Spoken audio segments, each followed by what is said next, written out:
Assalamualaikum warahmatullahi wabarakatuh. Perkenalkan, nama saya Reva Aulina Sugandi, dan di video ini saya akan menjelaskan tentang jenis term berdasarkan denotasi beserta dengan contohnya.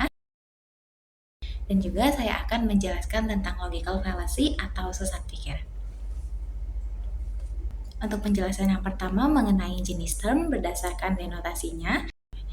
Denotasi adalah keseluruhan hal yang ditunjuk oleh term, atau sering juga disebut dengan keluasan atau ekstensi. Term ini merujuk pada jumlah keseluruhan objek atau individu yang dapat dikenai. Term berdasarkan denotasi akan bersifat umum, khusus, serta tunggal. Untuk penjelasannya itu seperti term universal atau umum, artinya sifat umum yang tidak terbatas oleh ruang dan waktu. Term ini dapat dikenakan pada semua kelasnya tanpa terkecuali. Contohnya yaitu setiap makhluk hidup akan membutuhkan oksigen untuk hidup. Untuk penjelasan yang kedua yaitu term particular atau term khusus. Artinya adalah sifat khusus yang hanya menunjuk pada sebagian dari suatu keseluruhan. Contohnya adalah sebagian negara yang ada di dunia ini memiliki 4 musim. Ketiga yaitu term singular atau term tunggal. Artinya sifat khusus yang hanya dapat dikenakan pada suatu objek tertentu. Contohnya seperti satu-satunya mamalia yang dapat terbang adalah kelelawar. Masuk ke penjelasan kedua mengenai logical fallacy atau sesat pikir.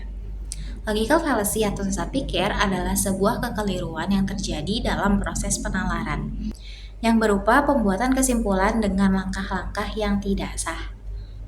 Contoh sesat pikir dari beberapa jenisnya yaitu seperti ad hominem atau menyerang hal pribadi dari lawan bicara dan bukan menyerang argumen yang disampaikan. Contohnya seperti, kamu mengerti apa? Kamu itu cuma anak kecil. Itu adalah contoh dari ad hominem. Contoh sesat pikir yang kedua adalah slippery slope. Slippery slope menyatakan bahwa satu tindakan kecil akan menyebabkan serangkaian peristiwa negatif.